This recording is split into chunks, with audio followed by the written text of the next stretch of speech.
ঝরে যাওয়া বেলি ফুল দ্বিতীয় পর্ব। রান্নাঘর থেকে পানি নিয়ে আসে মিনু। ইরফান তখনও দাঁড়িয়ে আছে সেখানে। মিনু গরম পানি রেখে দরজার কাছে এসে দাঁড়ায়। ভাই, আপনি যান, ফ্রেশ হইয়া নেন, আমি ভাবির গাটা মুছিয়া দিয়া খাবার দিমু। ওর কি বেশি খারাপ লাগছে? তাহলে ডক্টরকে খবর দিই। না থাক, ডক্টরে জিগাইলে কি কইবেন আপনি যে বইরে পিটাইছেন? মানুষ যায় না কি লাভ ভাই?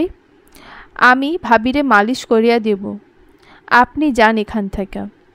মিনু দরজা বন্ধ করে দেয়। ইরফান মাথা নিচু করে কিছুক্ষণ দাঁড়িয়ে থাকে। নিজের রুমের দিকে পা বাড়াতেই বেলির রুম থেকে আর্তনাদ ভেসে আসে। ও মা গো! ভাবি বেশি ব্যথা করে? মিনু ডইল না, আর পানি দিও না জলে। ভাবি রক্তগুলো মুছিয়া দিই। ও মা গো! মিনু আস্তে। আচ্ছা ভাবি। আহ, ও মা গো! ভাবি এত মায়ের কেমনে সহ্য করেন আপনি? ব্যথা গায়ের পরেও এমন পড়ে থাকেন কেন আপনি? ইরফান আর দাঁড়ায়নি সেখানে, সোজা রুমে চলে আসে। এসে কিছুক্ষণ পায়চারি করে, আর তারপর কি যেন ভেবে দেওয়ালের মধ্যে জোরে নিজের হাত দিয়ে একটা ঘুষি মারে ইরফান। এতটা নির্দয় সে কবে থেকে হয়েছে, তাও শুধু বেলির সাথে? কেন? কিছুক্ষণ পর ওয়াশরুমে যায় ইরফান। শার্টের বোতামগুলো খুলে শার্টটা খুলতে যাবে, অমনি শার্টে লেগে থাকা ছোট্ট একটা জিনিসে নজর যায় ইরফানের। ছোট আর চিকন একটা কানের বাউটি। কিছুক্ষণ ভাবার পর মনে পড়ে বেলির কানে সেদিন এমন দুল দেখেছিল সে, বেলি যখন রাতে পানি খেতে এসেছিল। তার মানে আজকে মারার সময় হাত পা ছুঁড়তে গিয়ে বাউটির হুক খুলে গিয়ে তার শার্টের মধ্যে আটকে যায়। ভাবতেই চোখ বন্ধ করে নেয় ইরফান। এতটাই নির্দয়ের মতো মেরেছে সে বেলিকে। কে জানে কানের কোনো ক্ষতি হয়েছে কি না। শাওয়ারে নিয়ে রুমে আসে ইরফান। ক্ষুধাও লেগেছে ভীষণ তার, কিন্তু বেলি কি খাবার দেবে টেবিলে? তার কিছুক্ষণ পরই মিনু এসে ডাক দেয়, ভাই আইছেন নি?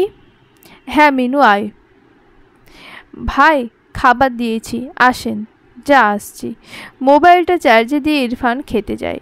টেবিলে সব খাবার সাজানো, কিন্তু তবুও কেন জানি ইরফানের ভালো লাগছে না। মিনু টেবিলটা সাজিয়েছে ঠিকই, কিন্তু বেলির মতো না। মিনু, জি? ভাতের বোলটা এগিয়ে দে। নেন ভাই। ঝুটা ফেলার প্লেট কই? দেই নাই? কই আর দিলি? আনতেছি। মিনুকে বলে বলে সব করায় ইরফান। এক প্রকার বিরক্ত হয়ে গেছে সে। এইভাবে বলে বলে করানো যায় নাকি? বেলি হলে সব করে রাখতো। মনে মনে ভাবছে আর খাচ্ছে ইরফান। তোরা খাবি না? ভাবি ঘুমাইয়া গেছে, আমি আর খাবো না। ও। ইরফান কয়েক লোকমা খেয়ে আবার টেবিল থেকে উঠে যায়। অন্যান্য দিন তৃপ্তি নিয়ে খায় সে, কিন্তু আজ তার খাবার মনে হচ্ছে গলা দিয়ে নামছে না। তাই দ্রুত উঠে যায় সে। মিনু সব গুছিয়ে নিয়ে বেলির রুমে যায়। রাত প্রায় 4টার বেশি বাজে। ইরফানের চোখে ঘুম নেই। বারবার বেলির মুখটা ভেসে আসছে তার চোখের সামনে। কিন্তু আশ্চর্যের বিষয় হলো, রুবি যে চলে গেছে তাতে তার কোনো মাথা ব্যথা ছিল না। সে এপাশ ওপাশ করছে, কিন্তু তার ঘুম আসছে না। টেবিলের উপরে থাকা বেলির কানের ছোট্ট দুলটা নজরে যায় তার। দুলটার দিকে তাকিয়ে আছে সে পলকহীন চোখে। কিছুই বুঝতে পারছে না সে, কেন এতটা অত্যাচার করে সে বেলির ওপরে। আর বেলি বা কেন মার খেয়েও পড়ে আছে তার কাছে। চারিদিকে আজানের শব্দ শোনা যাচ্ছিল তখন। ইরফান বুঝে যায় পুরো একটা নির্ঘুম রাত পার করলো সে। ফজর নামাজের আজান পড়ে গেছে। নিশ্চয়ই বেলি এখন উঠবে, কারণ এর আগেও একদিন সে দেখেছে বেলি ফজরের নামাজ আদায় করে কোরআন শরীফ পড়ে। ইরফান বিছানা থেকে নেমে স্যান্ডেল জোড়া পরে রুম থেকে বাইরে যায়। বেলির রুমের দরজা খোলা। অন্যান্য দিন তো দরজা আটকানো থাকে, আজ খোলা কেন? আর আজ বেলি উঠেই না? প্রশ্নগুলো কৌতূহল জাগায় ইরফানের মনে। পরে ভাবে এই কাজ মিনুর। মিনু অনেক ভুলভাল কাজ করে থাকে, হয়তো দরজা দিতে ভুলে গেছে মেয়েটা। ইরফান বেলির রুমের দরজার সামনে আসে। নিচে মিনু কাঁথা মুড়ি দিয়ে ঘুমাচ্ছে, আর খাটের ওপরে বেলি এপাশ ফিরে গালে হাত দিয়ে ঘুমাচ্ছে। ড্রিম লাইটের আলোতে সব কিছু স্পষ্ট বোঝা যাচ্ছে। প্রায় 5টা বাজছে। আজ বেলি ওঠে না কেন নামাজ পড়তে? প্রশ্নটা বারবার মনে খচখচ করছিল ইরফানের। আগের বারও তো মার খেয়েও নামাজ পড়তো, তাহলে আজ কেন পড়ল না? ভাবতে ভাবতে নিজের রুমে যায় ইরফান। চুপ করে শুয়ে শুয়ে বেলি কেন নামাজ পড়তে উঠল না সেই নিয়ে ভাবতে ভাবতে কখন যে যার চোখ লেগে গেছে বলতে পারেনি ইরফান। সকালবেলা ঘুম থেকে উঠে ফ্রেশ হয়ে নেয় ইরফান। অফিসে তাড়াতাড়ি পৌঁছাতে হবে তাকে। প্রজেক্ট নিয়ে সারাক্ষণই ব্যস্ত সে। তার উপর মহল থেকেও অনেক চাপ আসছে তার। কিন্তু নাস্তা কি পাবে সে? বেলি যদি নাস্তা না দেয়, এইসব ভাবতে ভাবতে ডাইনিং টেবিলের কাছে যায় সে। অবাক হয়ে তাকিয়ে আছে টেবিলের দিকে ইরফান। আগের মতো করে সব সাজানো আছে টেবিলে, ঠিক যেমন বেলি সাজায় তেমনটাই আছে। রান্নাঘরের দিকে হালকা উকি দেয় সে। দেখে সেখানে মিনু আর বেলি দাঁড়িয়ে আছে, সেই আগের মতো মাথায় ওড়নাটা দুপ্যাচ করে পরা। পরোটা, ডিম ভাজি, গাজর আর মিক্সড আলুর সবজি ভাজি, জুস সহ সব কিছু দেওয়া আছে টেবিলে। ইরফান মোবাইলটার ঘড়ি দেখে টেবিলে বসে পড়ে। মিনুর হাত দিয়ে চা পাঠিয়ে দেয় বেলি, তবুও নিজের সামনে যায়নি। ভাই, আপনার চা। রাখ। মিনু দিয়ে চলে আসে। ইরফান আরও একবার রান্নাঘরের দিকে তাকায়, দেখে বেলি ওই দিকে মুখ করে রান্না করছে। ইরফান আর কিছু না বলে খেয়ে চলে যায়। ইরফান চলে গেলে বেলিও সব কাজ শেষ করে বিছানায় এসে শুয়ে যায়। অন্যদিকে অফিসে বসের কাছে ইচ্ছে মতো ঝাড়ি খেয়েছে ইরফান। হাউস বিল্ডিংয়ের প্রজেক্টটা অনেক জরুরি, আর এর সাথে জড়িয়ে আছে ইরফানের প্রমোশন। বাসায় এত সমস্যার কারণে বেচারা কাজ ঠিক মতো করতে পারেনি বলে বস ছেড়েছে। বসের কেবিন থেকে এসে নিজের কেবিনে বসে পড়ে ইরফান। এমন সময় হঠাৎ আননোন নাম্বার থেকে ফোন আসে। ইরফান ফোন রিসিভ করার পর একজন ভদ্রমহিলার কণ্ঠস্বর শোনা যায়। হ্যালো? হ্যালো, কে বলছেন? বাজান, আমি বেলির মা কইতাছিলাম।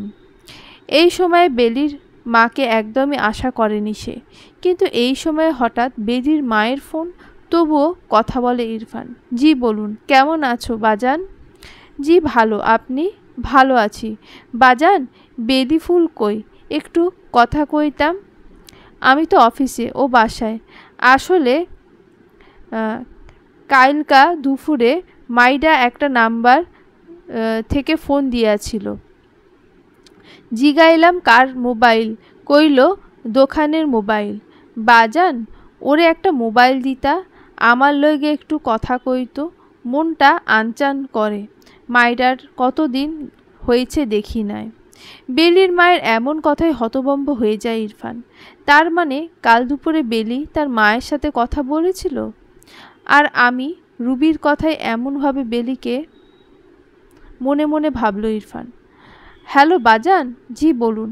নাম্বার পেলেন কোথা থেকে আমার? তোমার আব্বার কাছ থেকে নিয়েছিলাম। আচ্ছা, আমি বাসায় গিয়ে বেলির সাথে কথা বলিয়ে দেব আপনাকে। আচ্ছা বাজান, আচ্ছা, তাহলে রাখি এখন। জি, ভালো থাকুন। তোমরাও ভালো থেকো।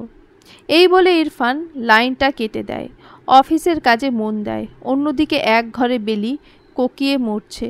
ব্যথা আর যন্ত্রণার চোটে কাঁদছে মেয়েটা। বাসাতে একটা মোবাইলও নেই যে ইরফানকে ফোন দেবে মিনু। রাত 8টার পর ইরফান বাসায় আসে। মিনু দরজা খুলে দেয়। ইরফান মিনুর মুখের দিকে তাকায়। মিনু একটা গম্ভীর করে আছে, তাই নিজে থেকে প্রশ্ন করে, মিনু, বেলি কোথায়? শুয়ে আছে। আপনি ফ্রেশ হন ভাই, কফি আনতেছি। আর আইজা আমি বানাবো, খারাপ হইলে বকবেন না। এটা বলে মিনু রান্নাঘরে চলে যায়। ইরফান দরজা লাগিয়ে বেলির রুমের দিকে যায়। খাটের মধ্যে উপুড় হয়ে শুয়ে আছে মেয়েটা। এক পায়ে সালোয়ার উপরে উঠা, গায়ের ওড়না নেই। ইরফান যখন অফিস থেকে বাসায় আসে ওই সময় বেলি নামাজে থাকে। ইরফান প্রায় সময়ই দেখেছে, কিন্তু আজ বেলি নামাজও পড়ছে না, এভাবে শুয়ে আছে। কারণটা উপলব্ধি করতে পারেনি ইরফান। নিজের রুমে এসে ফ্রেশ হয়ে নেয় ইরফান। এর মাঝে আজ সারাদিনও রুবির খবর নেয়নি সে, আর রুবিও নেয়নি। কফি নিয়ে রুমে আসে মিনু। ভাই, আপনার কফি দে। ভাই, এটা ভাবি আপনারে দিতে কয়েছে, আর কয়েছে আজকেই লাগবে। আপনারে আরও আগেই কইতো, কিন্তু মোবাইল না কি দিয়া কইবে। কিসের কাগজ এটা? আমি জানি না ভাই, আপনি আইনা ভাবিরে দিয়া আইসেন। আচ্ছা যা তুই। মিনু গেলে ইরফান কাগজের ভাঁজটা খোলে। ভাঁজে একটা জিনিসের নাম উল্লেখ ছিল, আর এক পাতা অ্যালজিন ট্যাবলেটের নাম লেখা ছিল। ইরফান এখন বুঝেছে বেলির নামাজ না পড়ার কারণ। বেলির মা গ্রাম্য হলে কি হবে, মেয়েকে সব ধরনের ভালো জিনিস দেওয়ার চেষ্টা করেছেন সব সময়। বেলির হাতের লেখায় মুগ্ধ ইরফান। হাতের লেখাটা অনেক সুন্দর ছিল। ইরফান আর দেরি করেনি, সোজা নিচে নেমে হাঁটা শুরু করে। মোড়ের মাথার সামনে ফার্মেসি আছে, সেখানে যায় ইরফান। প্রয়োজনীয় জিনিসগুলো কিনে সাথে একটা হট ওয়াটার ব্যাগও কিনে নেয়। যত তাড়াতাড়ি হাঁটা যায় হেঁটে বাসায় পৌঁছায় ইরফান। মিনু তখন নাটক দেখে টিভিতে। ইরফান সোজা বেলির রুমে ঢুকে যায়। বেলি তখন ওপাশ ফিরে আছে। কয়েকবার ডাকে বেলিকে ইরফান, সাড়া দেয় না বেলি। হয়তো লজ্জায় তাকাতে পারেনি। ইরফান ততটাও বোকা নয়, বুঝে যায় সবটা সে। তাই নিজে নিজেই বলা শুরু করে, এখানে ওইটার থেকেও আরও ভালো আছে, আর অ্যালজিন 3 পাতা আছে, দিনে 2টো করে খেলেই হবে। হোয়াট ব্যাগটাও দিয়ে ছ্যাঁকা দিলে ব্যথা কমে যাবে হয়তো। আর আজ রাতে খাওয়া দাওয়া করব না আমি, কিছু বাড়তে হবে না আমার জন্য। এটা বলে ইরফান রুম থেকে বেরিয়ে যায়। ইরফান বের হলে বেলি তাড়াতাড়ি উঠে ওয়াশরুমে যায়। ইরফান রুমে এসে একটা কথাই ভাবতে থাকে, বেলি এতটা চাপা স্বভাবের কেন? হয়তো ওর মাঝে এমন কিছু দেখেছিল বাবা, যার জন্য বেলিকে তার সাথে বেঁধে দিয়েছেন। কিন্তু ঝোঁকের বশে কিছু ভুল পদক্ষেপও অনেক ক্ষতির কারণ হয়ে দাঁড়ায়। অনেক রাতে টিভির আওয়াজে রুম থেকে বেরিয়ে আসে ইরফান। ইরফান তখন ল্যাপটপে কাজ করছিল। ড্রয়িং রুমে টিভি চলছে। মিনু সেখানেই সোফার মধ্যে টিভি চালিয়ে ঘুমিয়ে গেছে। রুবি না থাকলে মিনু এ বাড়িতে ভালোই স্বাধীনভাবে চলতে পারে। ইচ্ছে মতো টিভি দেখা আর যা মন চাই খেতে পারে। বেলি কিছু বলে না, আর না বলে ইরফান। টিভি অফ করে সামনে পা বাড়াতেই দেখে বেলি রুম থেকে আওয়াজ আসছে। ইরফান একটু এগিয়ে উকি দিয়ে দেখে বেলি নিচে বসে উপুড় হয়ে আছে। 2 হাত দিয়ে পেট চাপ দিয়ে ধরে কাঁদছে বেলি। ব্যথাটা হয়তো অনেক বেড়ে গেছে। আজ মিনিও ড্রয়িং রুমে ঘুমাচ্ছে। যন্ত্রণার চোটে নিচে এসে পড়ে আছে মেয়েটা। ইরফান প্রথমে দেখে ভয় পেয়ে যায়। ওই মুহূর্তে ইরফান কি করবে না করবে কিছুই ভেবে পাচ্ছে না সে। ধীর পায়ে এগিয়ে যায় সে বেলির দিকে। বেলি তখনও ফ্লোরে মুখ গুজে আছে আর ব্যথা চোটে কাঁদছে। ইরফান বেলির পিঠে হাত রাখার পরই বেলি ফ্লোরে মুখ গুজেই বলা শুরু করে, মিনু আমাকে ধরো, আমি আর সহ্য করতে পারছি না, আমার খুব কষ্ট হচ্ছে মিনু, অনেক ব্যথা করছে। কথাটা ইরফানের বুকে গিয়ে লাগে। বেলি ভেবেছে হয়তো তার কান্নার শব্দ শুনে মিনু উঠে এসেছে। বেলি কেঁদেই যাচ্ছে তলপেটে হাত দিয়ে। পরক্ষণে ইরফানের মনে পড়ে যায় কাল রাতে মায়ের সময় এলোপাথারি লাথিও দিয়েছিল। লাথিগুলো পেটে পড়ে নাই তো আবার? ইরফান আর দিক বেদিক না ভেবে বেলিকে কোলে তুলে নেয়। এইভাবে হঠাৎ করে কোলে চড়ে বেয়াক্কেল হয়ে যায় বেলি। ইরফানের দিকে তাকিয়ে আছে বেলি। ইরফানও বেলির দিকে তাকিয়ে আছে। চোখ মুখ ফুলে একাকার বেলির। বিছানায় শোয়ার পরও বেলি চাপা স্বরে ও মাগো বলে পেট চেপে ধরে। ইরফান বেলির কাঁধে হাত দেয়। একটু সহ্য করো, আমি আসছি। ব্যথার ঘোরেও ইরফানের মুখ থেকে বেরিয়ে আসা তুমি শব্দটা বেলির কানে জোরেই গিয়ে লাগে। তখনও বেলির চোখ বেয়ে পানি পড়ছে। কিছুক্ষণ পর ইরফান ওয়াটার ব্যাগে করে গরম পানি এনে বেলির তলপেটে দিতে চায়, কিন্তু বেলি হাত সরায়নি। তাই ইরফান জোর করে হাতটা সরিয়ে নিয়ে গরম পানির সেঁক দিয়ে দিচ্ছে। প্রায় অনেকক্ষণ যাবৎ সেঁক দিয়ে দেওয়ার পর ব্যথাটা অনেকটাই কমে যায় বেলির। তবে নীরবে কাঁদছে সে। এই প্রথম ইরফান তার একটু হলেও সেবা করেছে। ব্যথা কমেছে? বেলি নিশ্চুপ। কি হলো? ব্যথা কমে নাই? কমেছে। ট্যাবলেট খাবা? তুইটা ঠিক আছে, অভ্যাস হয়ে গেছে শুনতে। ইরফান এই কথাটা শুনে উঠে যাওয়া নেয়।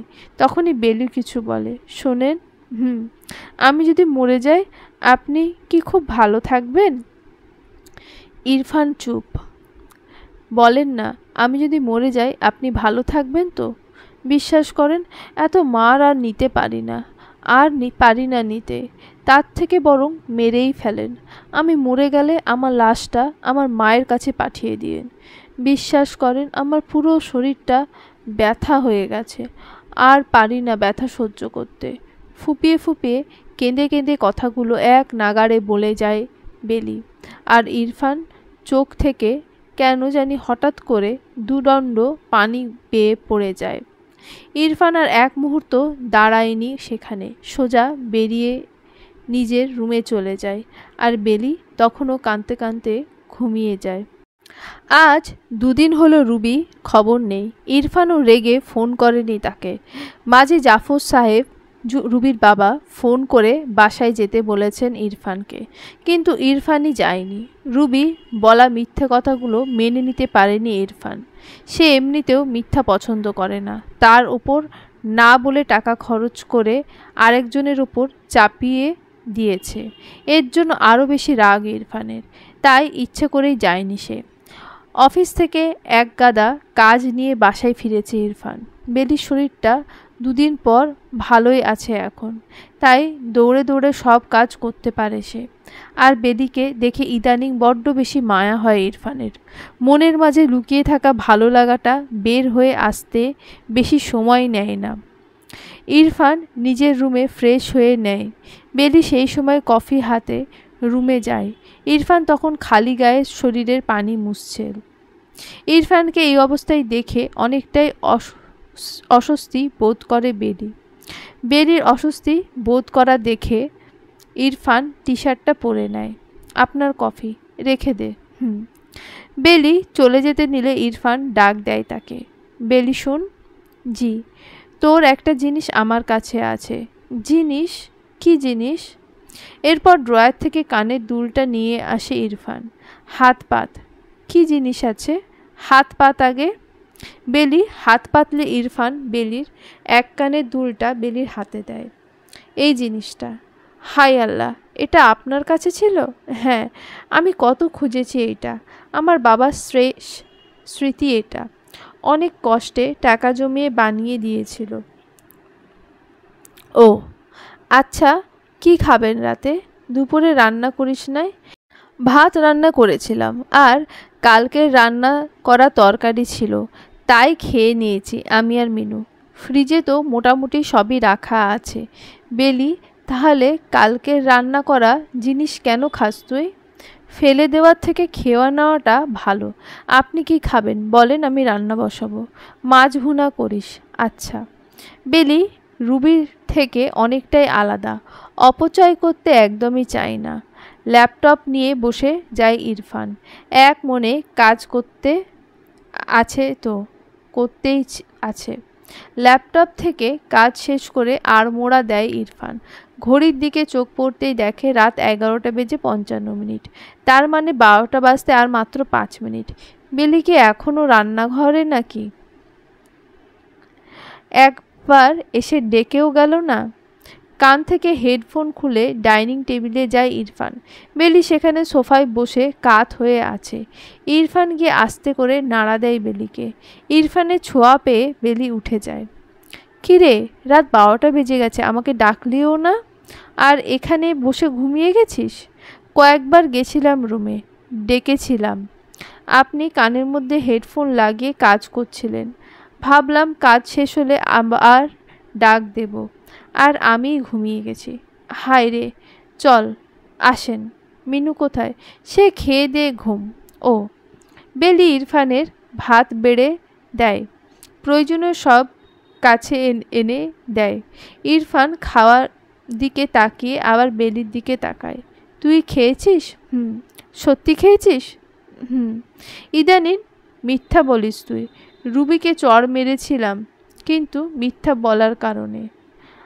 আর আমি সত্যি বলার পরও লাথি খাই। আপনি খেয়ে নেন।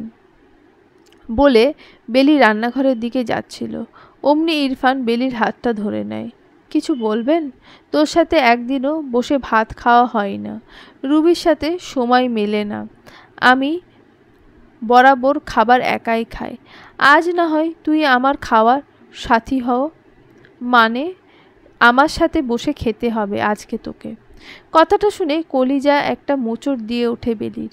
বিয়ের প্রায় 10 মাস পর ইরফান নিজে থেকে বেলিকে তার সাথে ভাত খেতে বলেছে। অনুভূতিটা ঠিক কী রকম বলে তা বোঝাতে পারছে না বেলি। কিছুক্ষণ ইরফানের দিকে তাকিয়ে আবারও নিজে নজর নিচে নামিয়ে ফেলে সে। কী রে, বসবি না? আপনি খান, আমি এখন আর খাবো না। আমি কি এতই খারাপ নাকি যে আমার সাথে বসে ভাত খাওয়া যায় না? না না, তা কেন হতে যাবে? তাহলে খেতে বস। হুম। কথা না বাড়িয়ে খেতে বসে যায় বেলি। ইরফান আর চোখে বেলির খাওয়ার ধরন দেখছে। এর আগে কখনো ইরফান বেলিকে খেতে দেখেনি। যতক্ষণ ছিল শুধু মারধর আর বকা বাধ্য করে গেছে মেয়েটাকে। মেয়েটাও যেমন চুপচাপ মানিয়ে নিয়েছে সবটা, এমনকি সতীনের সাথে সংসার করতে হবে সেটাও মানিয়ে নিয়েছে সে। একবারের জন্য প্রতিবাদ করেনি বা না জানিয়েছে নিজের আপত্তির কথা। গত 7টা মাস যাবৎ চোখের সামনে নিজের স্বামীকে তার দ্বিতীয় স্ত্রীর সাথে এক রুমে থাকতে দেখেছে। প্রাত্যহিক সতীনের ভেজা চুল দেখতে হয়েছে তাকে, তবুও নিজের অধিকারের দাবি নিয়ে একবারের জন্য দাঁড়ায়নি সামনে এসে। ওর মতো মেয়ে খুব কমই আছে বা পাওয়া যায়। ইরফান কথাগুলো মনে মনে ভাবছে। ঠিক 1 চামচের মতো ভাত নিয়েছে আর একটু ডাল। মাছ নিবি না? কেন? ডালটা দিয়েই খাই। মাছে কি সমস্যা? কিছু না, আপনি খান। আরেক টুকরো দেব? না থাক। কোনো রকমে খেয়ে উঠে যায় বেলি। ইরফান বেশ বুঝতে পারছে বেলি তার সামনে থাকতে চায় না। অবশ্য এসবের একমাত্র কারণ ইরফানের করা খারাপ ব্যবহারগুলোই। তাই সেও আর কিছু বলে না। সব কিছু গুছিয়ে পরিষ্কার করে বেলি শুতে যাবে এমন সময় দেখে ইরফান ড্রয়িং রুমে কিছু জিনিসপত্র নিয়ে বসেছে। ঘড়িতে প্রায় 1টা বাজে। এই সময় কি কাজ করবে আবার? কিছুক্ষণ দাঁড়িয়ে থেকে ইরফানকে দেখছে বেলি। এর মাঝে ইরফান আবারও ডাক দেয় বেলিকে। বেলি, শুন তো। আমার রুমে যা। সেলফের ওপর দেখবি একটা সাদা কৌটো রাখা আছে, নিয়ে আয়। কৌটোটা এনে ইরফানের কাছে রাখে বেলি। অনেকগুলো জিনিসই রাখা আছে টি টেবিলের ওপর। বেলি তাকিয়ে আছে সেগুলোর দিকে। বেলিকে দাঁড়িয়ে থাকতে দেখে ইরফান নিজে থেকেই বেলিকে বসতে বলে। কিরে, দাঁড়িয়ে আছিস যে? বস এখানে। এগুলো দিয়ে কি করবেন? হাউস বিল্ডিংয়ের প্রজেক্টের জন্য কাল অফিসে প্রেজেন্টেশন। ও, বাড়ি বানাবেন? হা হা, না রে পাগলি, এটা জাস্ট একটা স্যাম্পল হবে। ও। ইরফানের মুখ থেকে পাগলি শব্দটা বেলির বুকে গিয়ে লাগে। তাকিয়ে আছে মানুষটার দিকে বেলি। মানুষটাকে কত শান্ত লাগে দেখতে, কিন্তু কে বলবে এই মানুষটার হাতে কারণে অকারণে মার খেতে হয় আমার মনের মধ্যে লুকিয়ে থাকা ভালোবাসাটা সে কখনোই দেখবে না, না কখনো জানতে চাইবে আমি কী চাই। রুবি আপুকে মানুষটা খুব ভালোবাসে, তাহলে আমাকে কি একটুও ভালোবাসতে পারে না সে? বিয়ের পর থেকে অপমান, অবহেলা আর মারধর জুটে এসেছে এই পোড়া কপালটায় আমার জনম দুঃখী মাটা ভাবে আমি স্বামীর ঘরে রানী হয়ে আছি, অথচ আমার মা তো আর জানে না আমার জীবনের এই 7টা মাস কিভাবে কেটেছে। এই সব ভাবতে ভাবতে অজান্তেই চোখে পানি এসে যায়। মুখ মুছার ছলে চোখের পানিগুলো মুছে নেয় বেলি। স্যাম্পল হলে তো বানাইতে হবে। হ্যাঁ, তাহলে নিবেন কিভাবে? কাল অফিসের গাড়ি আসবে। ও, কাল যদি প্রেজেন্টেশনটা ভালো হয় তাহলে প্রমোশনটা পাক্কা। আলহামদুলিল্লাহ, হয়ে যাবে। কিভাবে শিওর হলি? মন বলল হয়ে যাবে ইনশাআল্লাহ। ইরফান একবার বেলির মুখের দিকে চেয়ে আছে। বেলির মুখটা আসলেই মায়ায় ভরা, উজ্জ্বল শ্যামলা বর্ণের হলেও দেখতে মাশাআল্লাহ। মনে মনে এখন আফসোস হয় ইরফানের। যদি তখন সে একটুও বাস্তবিকতার সাথে ভাবত, তাহলে আজ হয়তো বেলি একাই তার ঘরে থাকতো। কিন্তু ভালোবাসা নামক পোকার কামড়ে সব কিছু এলোমেলো হয়ে গেছে। বেলির ফোমগুলোতে হাত দিয়ে ধরতে চাইছে, কিন্তু ইরফানের ভয়ে ধরতে পারছে না। তাই অনুমতি নিতেই ইরফানের দিকে তাকায় সে। এগুলো একটু ধরি। ধর। ফোমগুলো হাতে নিয়ে নাড়াচাড়া করে বেলি। আমি না ক্লাস 10-এ থাকতে একটা বাড়ি বানিয়েছিলাম, ওই যে গার্হস্থ্যের অর্থনীতি ব্যবহারিক পরীক্ষার সময়। ও, আমি সাহায্য করি? তুই পারবি না তো? এটা অন্য রকম। কী রকম? ইরফান ল্যাপটপ থেকে একটা ঘরের ছবি দেখিয়ে বলে, এই রকম বানাতে হবে। আপনি পারবেন? হ্যাঁ, পারবো তো। আমিও পারবো। বানাই। বেলির কণ্ঠস্বরটা ছোট, চিকন স্বরে কথা বলে সে। আবদারগুলো দেখলে যে কারো চোখে পানি আসার মতো। ইরফান কিছুক্ষণ তাকিয়ে থেকে বেলির দিকে, তারপর হ্যাঁ বলে দেয়। রাজ্য জয় করা হাসি দিয়ে ফোমগুলোতে গ্লু লাগাতে থাকে বেলি। ইরফানও সাহায্য করছিল বেলিকে। প্রায় 1.5 ঘন্টা বেলি বাড়িটা বানিয়ে ফেলে, একদম হুবহু ল্যাপটপে থাকা ছবিটার মতো। হস্তশিল্পে বেলির হাত পাকা, কারণ বেলির বাবা একজন কাঠমিস্ত্রি ছিলেন। বাড়ি তো হয়ে গেল। নাম কি দিবি এই বাড়ির? স্বপ্ননীড়। অজান্তে কথাটা মুখ থেকে বেরিয়ে যায় বেলির। ইরফান চুপ করে তাকিয়ে আছে বেলির দিকে। পরে বেলি কথাটা কাটিয়ে নেয়। মানে নাম যে কোনো একটা দিলেই হয়।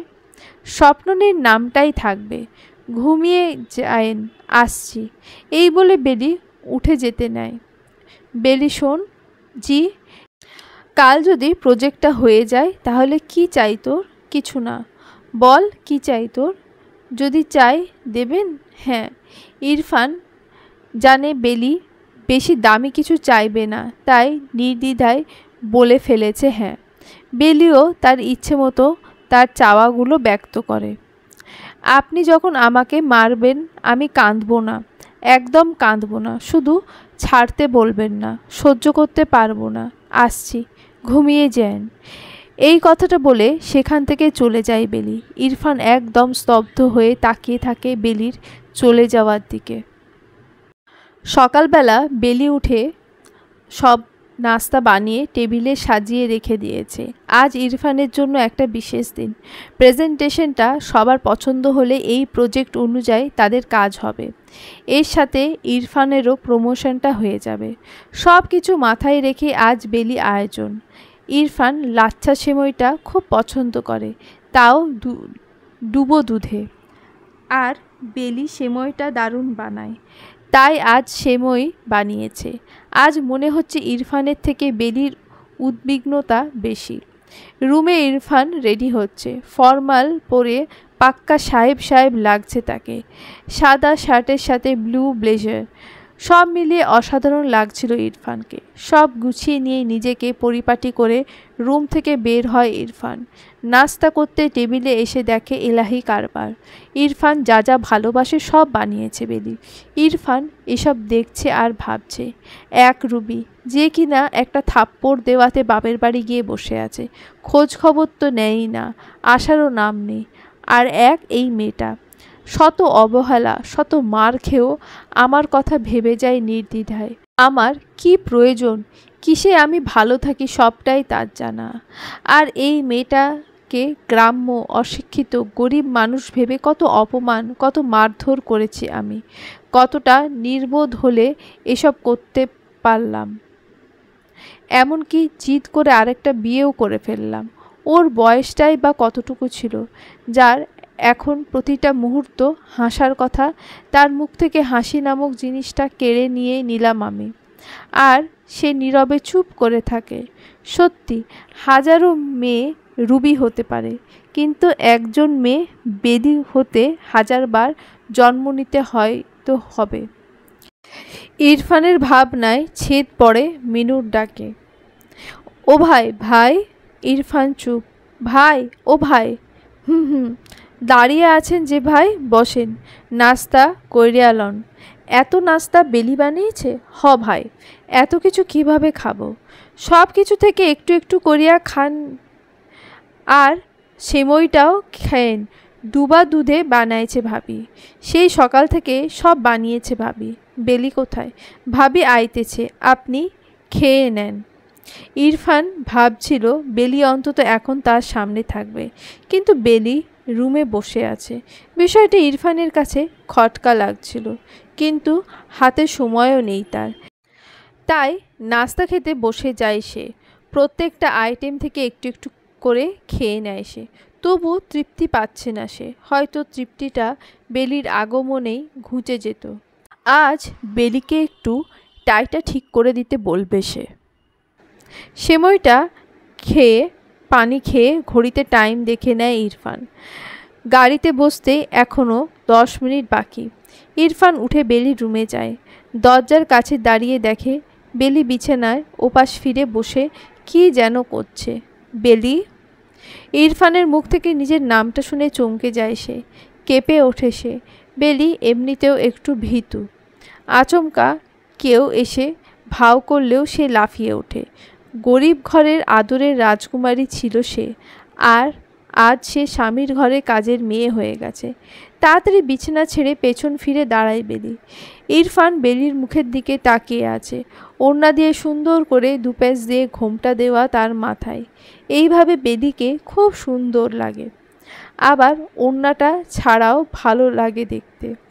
হাত দুটো দিয়ে জামাটা মুষ্টিবদ্ধ করে রেখেছে সে। ইরফান ধীর পায়ে বেলির সামনে এসে দাঁড়ায়।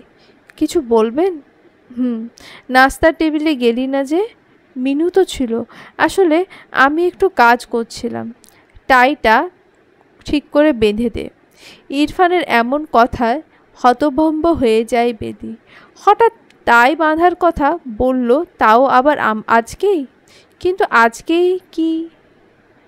কিরে, বেঁধে দে। বাঁধা আছে তো, ঠিক করে দে টাইটা। বেলির প্রচণ্ড ভয় লাগছিল। এখন হাত উপরে উঠাবে কিভাবে সে? উঠালেই তো ইরফান দেখে ফেলবে, আর দেখার পর যদি প্রশ্ন করে তখন কি হবে? এর মাঝে আবারও ইরফান তাড়া দিল। কিরে, একটু পরে গাড়ি চলে আসবে, বেঁধে দে ঠিক করে। ঠিকই তো আছে, টাইটাতে হাত দিয়ে ঠিক করে দে বেলি। অগত্যা হাতটা কাঁপতে কাঁপতে ইরফানের বুকের কাছে আনে বেলি। আর তখনই ইরফানের চোখে অন্য কিছু পড়ে। বেলির ডান হাতের অনামিকা আঙ্গুলে পুরো ব্যান্ডেজ করা। হাতের দিকে তাকিয়ে আবার সে বেলির মুখের দিকে তাকায়। ইরফান সে জানতো বেলির কিছু একটা হয়েছে, যার কারণে বেলি নাস্তার টেবিলের কাছে ছিল না। বেলির মুখটা একদম শুকনো হয়ে আছে। ইরফান অনেকটা শান্ত গলাতেই বেলিকে প্রশ্ন করে, কিভাবে কাটলি? বেলি নিশ্চুপ। কিরে বল, কিভাবে কাটলি? গরিবের রক্ত তো, তাই শরীরে থাকতে চায় না। এটাই উত্তর? টাই ঠিক আছে এখন। গরিবের রক্ত তো, তাই শরীরে থাকতে চাই না, কথাটার জবাব রাতে পাবি। আসতেছি। ইরফান রুম থেকে বেরিয়ে যায়। বেলির মনে ভয় ঢুকে যায়, হয়তো রাতে এসে আবার মারবে বেলিকে ইরফান, এমনটাই ধারণা তার। তবে আপাতত সব কিছু ভুলে গিয়ে আজকে ইরফানের জন্য মন থেকে দোয়া পড়ছে বেলি। অসুস্থতার কারণে নামাজ পড়তে পারছে না সে, তাই মনে মনে দোয়া পড়ে বেলি। বেলির এটাই চাওয়া, হাসবুনাল্লাহ ওয়া নামাল ওয়াকিল। হে আল্লাহ পাক, আপনি আমাদের জন্য যথেষ্ট এবং আপনি উত্তম সাহায্যকারী। আল্লাহ পাক আজ যেন মানুষটা সফল হতে পারে, তাকে আপনি সকল বিপদ আপদ থেকে রক্ষা করুন এবং তাকে সফলতা দান করুন। ঠিক সেই মুহূর্তে মিনু দরজার সামনে থেকে উঠে বলে, মরার দোয়া আছেনি? কথাটা শুনে চমকে যায় বেলি। অবাক নজরে মিনুর দিকে তাকিয়ে থাকে সে। হঠাৎ মরার কথা কেন বলল সে? এইসব কি বলো মিনু? না মানে কইছিলাম মরার আগে দোয়া থাকলে পইড়া লন, কাউন যায় না কোন সময় না সময় ময়রার লগায় আপনারে। এইভাবে কেন বলতেছ মিনু?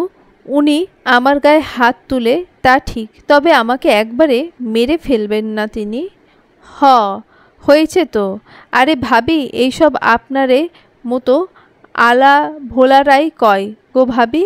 ভাইয়া জানি কেমন হইয়া গেছে, চুপচাপ নিশ্চয়ই মাথায় প্ল্যান করতেছে আপনারে কিভাবে মারা যায়। সিআইডির মধ্যে এইসব দেখায়, তুমি আর এইসব দেখো না। এইসব দেখো আর উল্টোপাল্টা চিন্তাভাবনা মাথায় আনো। হেরে স্বামীরে লইয়া কিছু করা যায় না একেবারে। এত ভালোবাসা ঠিক না, এই কইলাম আমি। এত পিটায় তখন কই থাকে ভালোবাসা? রান্নাঘরে যাও, আমি আসছি। উচিত কথা কইলেই আমি ভালো না, কি আর করণে আছে আমার? আমি তো ভালো না, ভালো লইয়া থাকেন। মিনু এমন পাকা পাকা কথা একগাল হেসে দেয় বেলি। তারপর নিজের রুমে গুছিয়ে নিয়ে রান্নাঘরে যায় বেলি, কিন্তু মনটা উদ্বিগ্নতায় ভরপুর। স্বয়ং আল্লাহ পাকই জানেন অফিসে কি হচ্ছে এখন। অন্যদিকে রুবিকে তার বাবা এবং মা উভয়ই বোঝাতে বোঝাতে ক্লান্ত। তারা যতই বোঝাচ্ছে সে কিছুতেই মানছে না। জাফর সাহেব সর্বপ্রকার মেয়েকে বুঝিয়েও কোনো দিক করতে পারছেন না। তুমি কি চাইছো রুবি? তোমার সংসারটা ভেঙে যাক? বাবা, সে আমাকে চড় মেরেছে তো কি হয়েছে? তোমার প্রভোকেশনেই তো বেলিকে মারে ইরফান। তা তুমি না হয় একটা চড় খেলে, তাতে সমস্যা কি?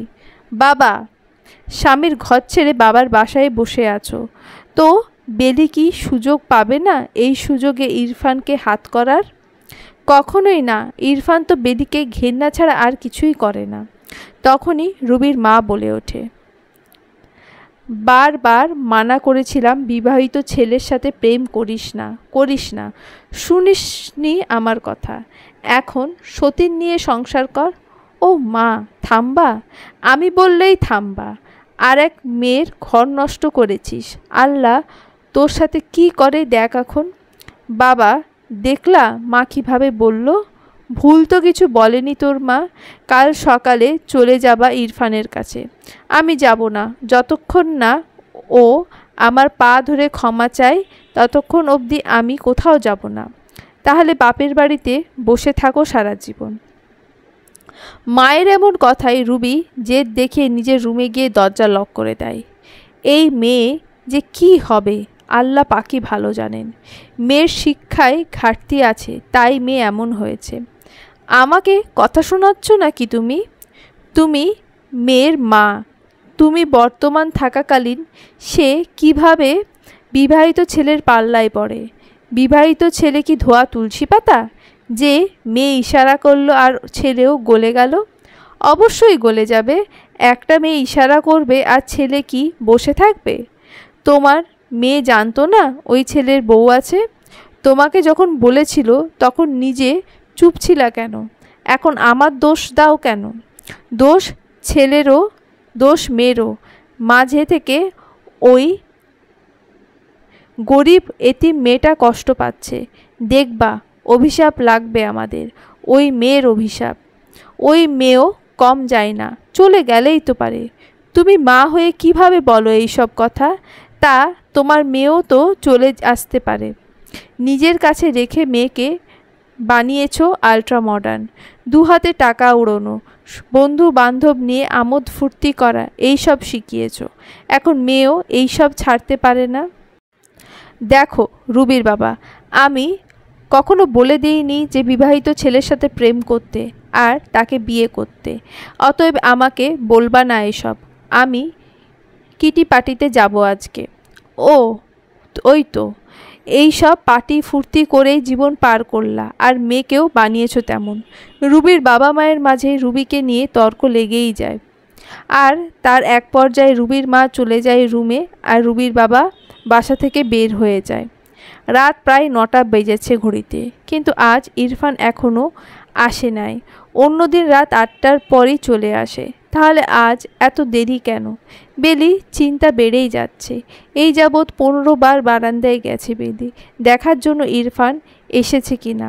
মিনু তখন টিভিতে সিরিয়াল দেখছে। বারবার বেলি বারান্দায় যাওয়া দেখে মিনুও বিরক্ত হয়ে যায়।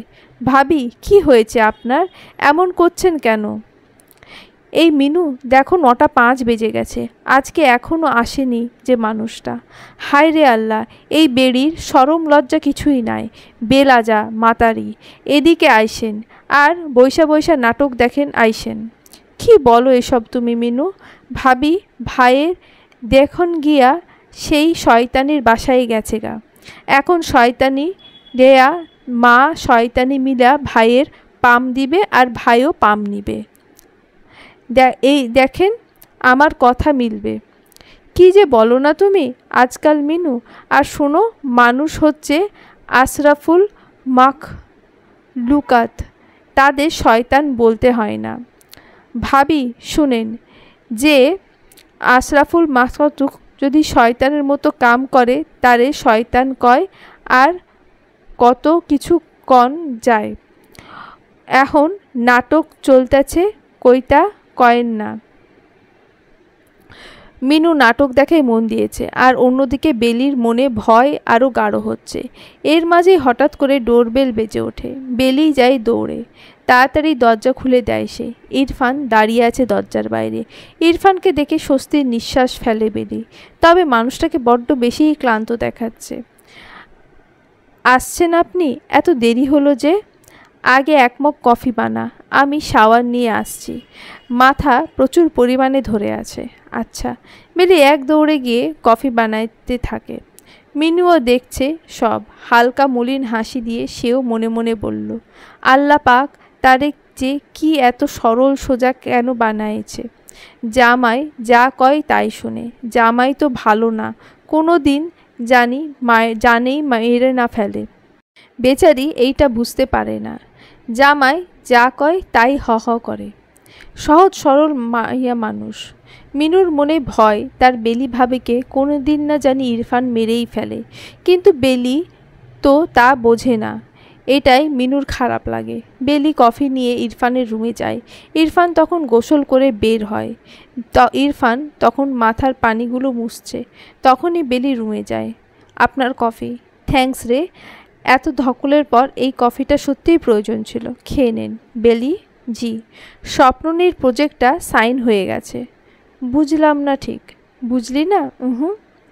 কফির মগে চুমুক দিয়ে বেলির সামনে গিয়ে দাঁড়ায় ইরফান। তারপর হালকা হেসে বেলির চোখের দিকে তাকায় ইরফান। তোর দেওয়া নামটা রেখেছি প্রজেক্টের। বস নামটা শুনে খুব খুশি হলেন। আমাদের কোম্পানির পরবর্তী প্রজেক্টটার নাম হচ্ছে স্বপ্ননীর। আর হ্যাঁ, আর একটা কথা, আমার প্রমোশনটাও হয়ে গেছে। আজকেই বস ডিক্লেয়ার করে দিল। আলহামদুলিল্লাহ। আমি বলেছিলাম না আপনাকে, ঠিক হবে সব। হ্যাঁ, সব ঠিক হয়েছে। আচ্ছা, আপনি কফি খেয়ে আসেন, আমি টেবিলে ভাত দিচ্ছি। বেলি, দাঁড়া। জি, কিছু বলবেন? কি চাই তোর? আজ যা চাস মুখ ফুটে বল। চাইছি তো কাল রাতে। বেলি, শাড়ি গয়না কিংবা অন্য যা কিছু চাই বলতে পারিস। এসব কিছুই চাই না আমার যা চাই তা বলেছিলাম তো কাল রাতে। আপনি খেতে আসেন, আমি ভাত বাড়ছি। ইরফানের কথা এড়িয়ে গিয়ে বেলি রুম থেকে বেরিয়ে যায়। বেলি যেই কথাগুলো বলে গেল কথাগুলো কি অভিমানের কথা নাকি বেলির মনের কথা কিছুই বুঝতে পারছে না ইরফান। তবে এইটুকু বুঝতে পেরেছে বেলির সাথে করা অন্যায়গুলোর জন্য তাকে ক্ষমা চাইতে হবে বেলির কাছে, আর তা যত তাড়াতাড়ি সম্ভব। ইরফান ডাইনিং টেবিলে বসে আছে, বেলি ভাত সহ সব কিছু এগিয়ে দিচ্ছে ইরফানকে। ইরফান কিছুক্ষণ বেলির দিকে তাকিয়ে আছে, তারপর কি যেন ভেবে বেলির সামনে মিনুকে ডেকে আনে ইরফান। জি ভাই, আমারে ডাকছেন? কি ভাই কন? আজকে তুই গেস্ট রুমে থাকিস। কথাটা শুনে বেলির কলিজায় এক কামড় দেয়। আর তার থেকেও বড় কথা, মিনু তো কলিজার সব পানি নড়াচড়া দিয়ে উঠেছে। ইরফান হঠাৎ করে কেন আজকে মিনুকে গেস্ট রুমে শুতে বলল? মিনু বেলির দিকে তাকিয়ে, আর বেলিও মিনুর দিকে তাকিয়ে। মিনু চোখের ইশারায় বেলিকে বোঝাতে চাইছে হয়তো আজ রাতই বেলির শেষ রাত। ইরফান হয়তো আজ রাতেই বেলিকে মেরে ফেলবে, তাই মিনুকে আলাদা শুতে বলছে। এদিকে বেলিও বিচলিত। হঠাৎ করে ইরফানের আজ কি হলো? মিনু কথা ঘুরিয়ে নিয়ে নিজের বলা শুরু করে, ভাই আমার একলা শুইতে ডর লাগে। কিসের ডর আবার? বাসায় আমি আছি, তোর ভাবি আছে, কিসের ডর আবার? ভাবি আছে সমস্যা নেই, কিন্তু আপনি আছেন, এইটাই আসল সমস্যা, গুনগুনিয়ে বলে মিনু। এই মিনু, কি বলছিস গুনগুন করে? কই কি কইছি আবার? আমি ভিতরে রুমে ঘুমাইতাম না, আর আমার ডর করে। আচ্ছা তাহলে তুই বেলির রুমে ঘুমা, বেলি গেস্ট রুমে ঘুমাবে। কিল্লা ইরাম, কিল্লাই কি কিল্লাই কিল্লাই করছিস? আর তোকে না কইতাম, কতবার বলেছি নর্মাল ভাষায় কথা বলবি। মিনুর মনে এইবার পুরোপুরি দাগ কেটে যায় যে আজ রাতে ইরফান বেলিকে মেরে ফেলবে, তাই বেলিকে চোখের ইশারা করে। তখন আবার বেলি বলা শুরু করে, মিনু তো রোজ আমার কাছেই ঘুমোয়, তাহলে আজ কেন অন্য ঘরে ঘুমাবে? আমি বলছি তাই, কিন্তু ও তো ভয় পাবে না ভয়। এখন মিনু তুই কোন রুমে থাকবি ভেবে দেখ। এই বলে ইরফান খাবার টেবিল থেকে উঠে নিজের রুমে চলে যায়। ইরফান যেতে না যেতেই মিনু শুরু করে দেয়, দেখেছেন ভাবি, দেখেছেন? কইলাম না মায়েরা ফেলবে, আমারে অন্য রুমে দিয়ে আপনারে মায়েরা ফেলবে গো ভাবি। কী সব বলো না তুমি? আমাকে মেরে ফেললেও তুমি দেখবে, না মারলেও তুমি দেখবে। বাদ দাও, উনি যা বলেছে তাই করো, আজকে বরং গেস্ট রুমেই ঘুমাও। কিন্তু আপনি যা আছে কপালে। রাত প্রায় 12টা নাগাদ বাজবে। মিনু চিন্তা করতে করতে গেস্ট রুমে ঘুমিয়ে গেছে, আর অন্যদিকে রুমে শুয়ে আছে বেলি। ভাবছে আজকে হঠাৎ মিনুকে কেন অন্য রুমে ঘুমাতে বলল ইরফান। এপাশ ওপাশ করেও ঘুম আসছে না বেলির। এরই মাঝে দরজায় টোকা পড়ে। বেলি দরজা খুলে দিয়ে দেখে ইরফান ট্রাউজারের পকেটে হাত দিয়ে দাঁড়িয়ে আছে দরজার সামনে। অনেকটাই চমকে যায় বেলি ইরফানকে দেখে। ভেতরে আসতে পারি? এটা আপনারই বাসা, সেই হিসেবে রুমগুলোও আপনার। আসেন। ঘুম আসনি এখনও? শুয়েই ছিলাম, এখনই ঘুমিয়ে যেতাম। ও, তখন বললাম কি চাই তোর, কিছু বললি না? আমার কিছু চাই না, আর যা চাওয়ার ছিল চেয়েছি তো। আজ যদি আমি তোর কাছে কিছু চাই দিবি আমাকে? এমন কিছু চান না যা আমি দিতে পারবো না, আর যদি আমার জীবনটা চান সহজে দিয়ে দেব। তবু এমন কিছু চাইবেন না যা আমার আয়ত্তের বাইরে। জীবন চাইব না, কারণ এই জীবনটাই তো আমার। মানে যদি বলি আমি তোকে চাই, তখন কি করবি তুই? ইরফানের কাছ থেকে এমন কথা আশা করেনি বেলি।